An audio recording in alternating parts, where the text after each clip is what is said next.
My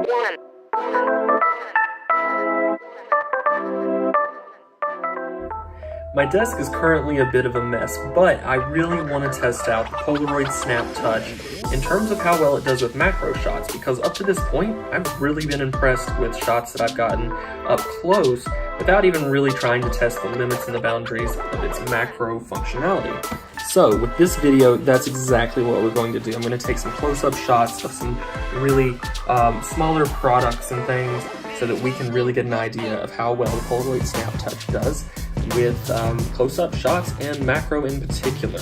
I'm also going to try and do some video to show how well the video does during these macro shots. Of course, the display on the back of the Polaroid Snap is not the absolute best in terms of lighting and really getting a good sense of what it is you're taking a picture of.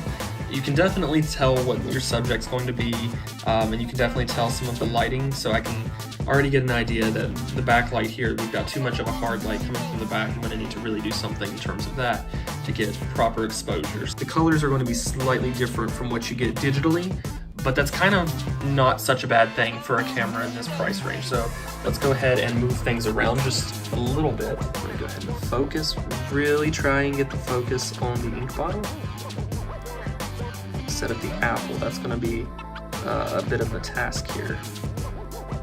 Okay, I think that's pretty good.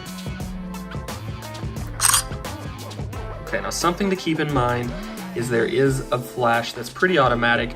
You can turn that off, and I think I'm going to go ahead and do that, and I'll show you the flash, as the one with the flash as well as the one without the flash. Okay, flash is turned off.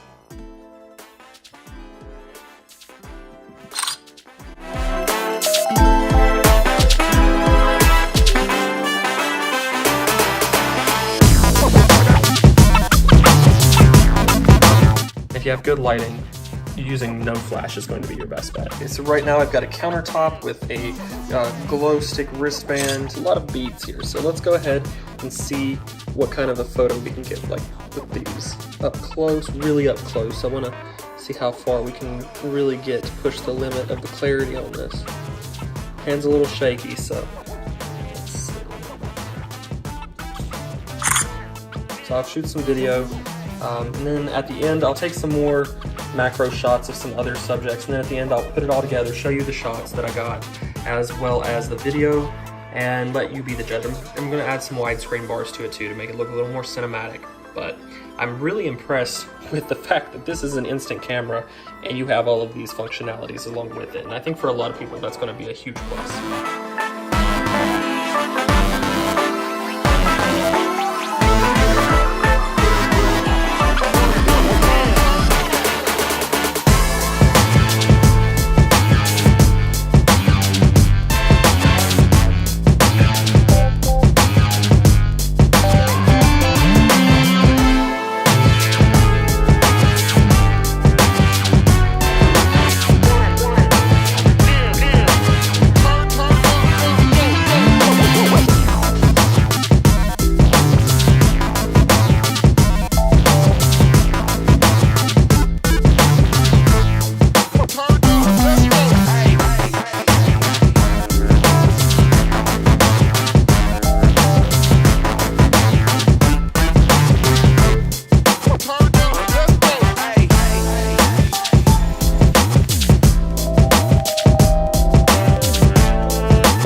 Polaroid Snap Touch is really impressive when it comes to getting those macro shots. I did find that when I get too close to the subject, I lose a little bit of the focus. So you don't want to get right on top of your subject, but in a lot of instances it did really well with that. Be sure to check out the link in the video for a really fantastic price on one of these if you'd like one for yourself. Give this video a thumbs up, subscribe if you haven't already because you don't want to miss more photography related videos. And I'll see you guys later.